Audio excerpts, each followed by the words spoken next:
Well, hello. Good morning, everybody. Welcome back. It just came off a really hot weekend, probably one of the first hot weekends of our summer or our spring. Is it summer yet? No, it's still spring. It was a really hot day, a couple hot days in a row. And so one thing I want to talk to you today about is watering your succulents, and also I'm going to show you how to water two different styles of succulent wall gardens here. I built this wall garden here a while back, and I've got a few others that I built a while ago. They're two different styles, and you water them, irrigate them differently. One important thing to remember with succulents and other drought-tolerant plants is that even though it's drought-tolerant and that it's heat-tolerant and it can survive drought and whatnot, doesn't mean that it doesn't ever need water. And so that's a mistake I see a lot of folks when I sell them or give them succulents, is they'll take them home and they're like, oh, this thing never needs water. It's a succulent, it's a cactus. They need water. They're just really good at surviving longer periods without water or minimal water.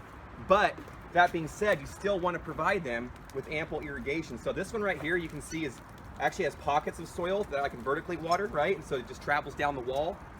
But here in a second, I'm going to show you some other varieties that actually will need to be irrigated in a different way. So let's go take a look.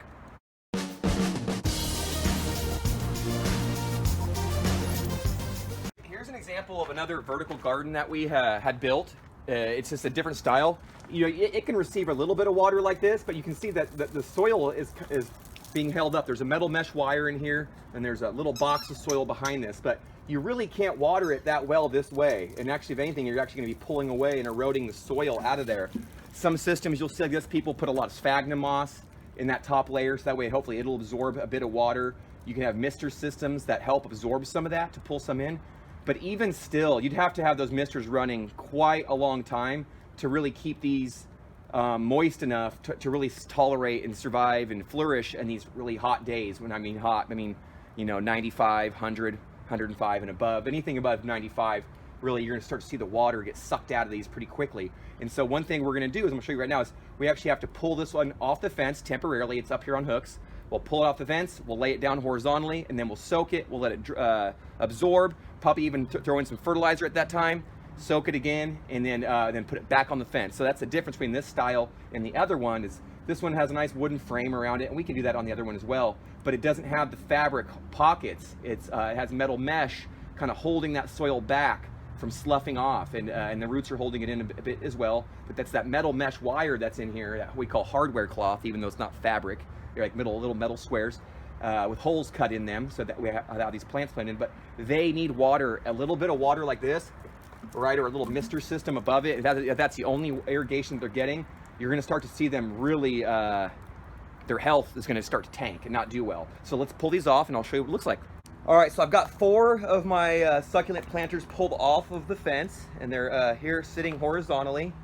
And let me give you a closer look. So you can see there's a box that we created. There's a landscape fabric stapled in underneath that, and so that holds in the soil, but it still allows it to breathe. And actually this one we even reinforced with the wire on the outside, so that way that soil won't slough and move around as much, as well as it starts to sag on that fabric.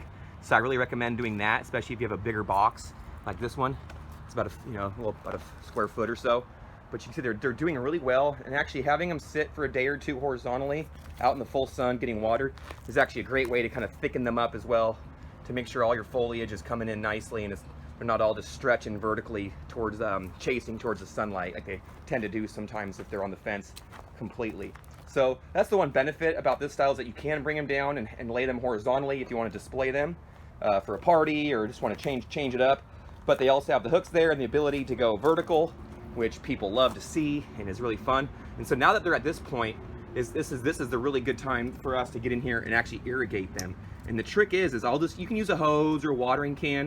It doesn't really matter. Like I said, now's a good time to get in there and also fertilize them with a all-purpose fertilizer. You don't got to go crazy, but you definitely want to make sure they're fed, because you can see there's a lot of plants in here, and they're all kind of competing for space, competing for nutrition, sunlight. I could probably take some cuttings off these if I wanted to, and wouldn't hurt them one bit. But the one thing you want to do is make sure you fertilize them properly, and then keep them well watered. There's not really any weeds growing in here. They have a hard time getting established because there's a lot of competition, and most of the time these are vertical. So let me show you what that watering looks like. Let me grab that watering can. I got it right over here. Like I said, the trick is not over watering them all at once, because then you're just going to lose some of your soil. And you probably notice this is the same kind of what happens on your pots. If you overwater, the soil will kind of float to the top and then kind of erode away, and we don't want that. So I'll give it a little bit. And like I said, I use nice organic fertilizer on these. I think earlier in the fall for the winter, I did use some Osmocote, which is a synthetic slow release fertilizer, but that's pretty much worked its way out and been used. And so I do have a bit of this BioLive, a nice biological, organic, made, you know, sea kelp, earthworm castings, all that. So we'll utilize some of that to make sure that the plants have enough nutrition to continue to grow healthy. Because if they're in here and they're, like I said, they're competing, there's only so much nutrition that the soil will even hold. And then they'll suck it all out, bloom, flower, whatever, and do their thing, and then keep growing. That takes nutrition. And so over time, you'll notice their health will kind of start to deteriorate if you don't feed them, keep them properly fed with nutritional supplements, like plant fertilizer, plant food. And there's a lot of different varieties to choose from. You can do, like I said, synthetic, organic, you can do powders, ones that dissolve into water, ones that already are water, liquefied. So there's a lot of options, but for me, giving these a good soak like this, especially in the summertime now, or that we're heading towards the summer, like I said, even though they're succulents, and I grow some cactus as well here, they still require water. So like I said, a lot of folks will get into it and they go, you know, I don't know what's wrong with it. It's a succulent. It really doesn't need that much water. It's like, yeah, it doesn't need much, but it definitely needs some. So make sure that even though it's hot, you get out there and water your plants. I like to do it earlier in the morning, like right now. It's about 6 o'clock, a little later, the sun is coming up. Now the plants can suck up that water and utilize it through the day.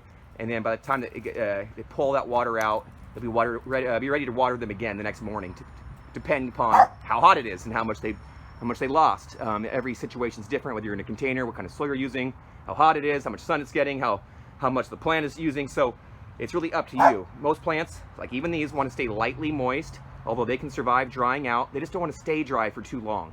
Like I said, that's why it's really important to get them watered, let them suck it up. I'll probably even go through and water them again off camera, because it's so beneficial to get them, to make sure that they're saturated, and then I'll put them back on the fence. And these ones will probably be good for like a week or two before I'll have to do this again. Not too difficult to do, really easy to build, really easy to maintain. You can see that's their friend over there, a different style one. So you can garden vertically with succulents and other plants in a number of ways. These are just a couple, but here is how we water these. You pull them off the fence, give them a good soak. It's going to take more than just a misting. A light mist might get them through and extend your times between watering, but you're really going to want to make sure you give them a good solid soaking every now and then to allow these plants to kind of get replenished with water, let their roots kind of spread out and get all the water that they need. Well, from our garden to yours, happy gardening, best wishes. I hope you enjoyed this video. If you did, please like, share, subscribe, comment, whatever you'd like to do. We'd love to have you back for more. If you have anything to share, to add, we'd love to learn from you and see what you got growing on. So feel free to hang with us and share all you got, because we'd love to hear from you. And comment. All right, you guys take care. Bye-bye now.